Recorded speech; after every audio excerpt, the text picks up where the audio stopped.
Hey guys, welcome back to the channel. So today we are actually going to do something a little bit different. In the last episode I did mention that we were going to cut this toadstool today. As you can see, it has just so many holes. And funny thing is, when you threaten a toadstool, if you guys didn't know, they actually end up dropping the babies instead of staying on there.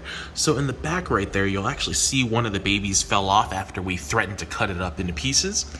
But yeah, I was going to cut this guy today, but what happened was I thought of something cool that I could print with my 3D printer that has something to do with this toadstool. But unfortunately, right now, if we go to my printer, I am actually printing this gigantic Jigglypuff. So unfortunately, I can't actually make what I plan to make. So what we're actually going to go ahead and do instead today is I'll show you guys just something I made we made with my 3D printer beforehand. It was actually going to be next week's episode, but we'll go ahead and do it today just so we can get something out. But we're going to go ahead and cut this guy in the next week after I figure out what it is I wanted to do with this. But let's go ahead and talk about the other item that I printed for this reef tank. So for my reef tank, one of the most popular things I had ever printed were these caps. I actually made a pretty decent amount of money printing these guys and shipping them around the country. They do work pretty well. This one is from this cap right here. I just took it off for the meantime. But yeah, it's always super fun to be able to print things that don't exist and try to essentially, better your hobby, create something useful that doesn't already exist. And today happens to be one of those cases. So if you have an S-1000, you will notice in your frag tank there's kind of an issue. So this tank, what actually happens is, as you notice, both of the inlet and the outlet are below water.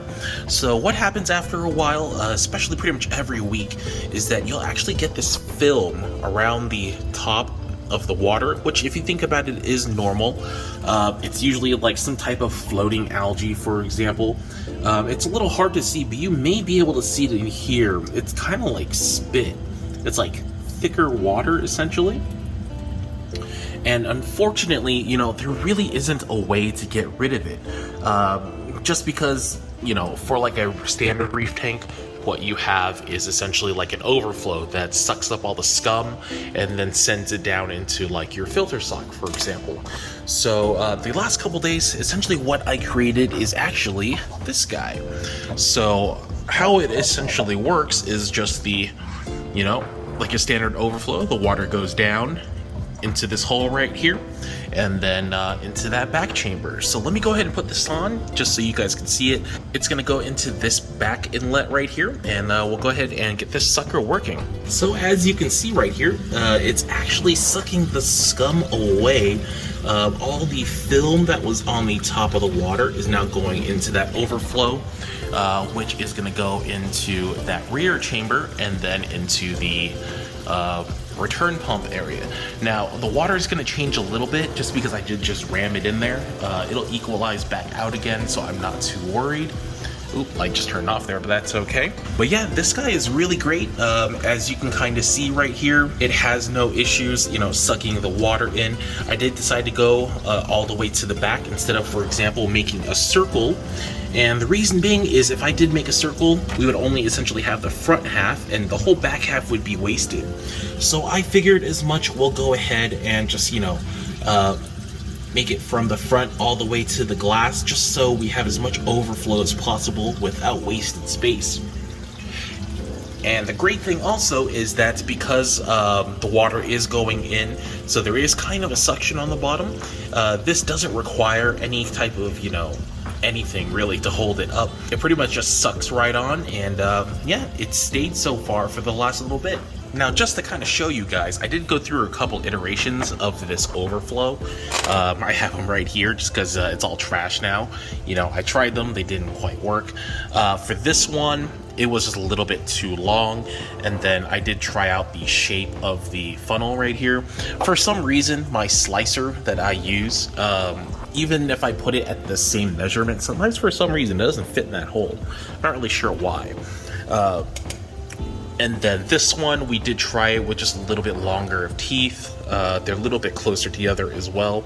But that one didn't quite work out either. So unfortunately, you know, we do have a little bit of waste, but that is okay. Not really a big deal, as long as it works right now. But yeah, as you can see, the water's going right in there. The surface is nice and clear. Actually, just to show you guys what I can do, you might be able to see it, but there's a lot of bubbles up here, which is like that same type of algae. Let me go ahead and lift this. We'll put it into the water for a second so you can see it come out.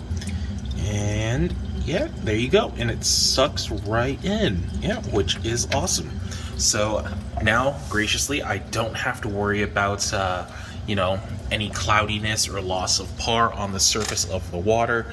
All that disgustingness is gone, and into the next chamber where the, you know, filters and the tank will probably send it through the whole tank again and then shoot it back into these filter socks. But that was essentially just kind of a super fun little project that I had.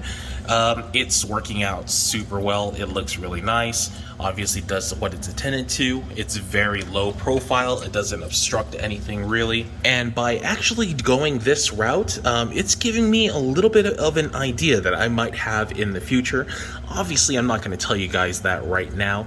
You'll have to wait by liking and subscribing. It'll probably be in a future episode if I do decide to do it, which it's an option right now. But we'll see. But that is pretty much it for today. I promise you guys next time we will go ahead and frag this toadstool, which is obviously pissed off now.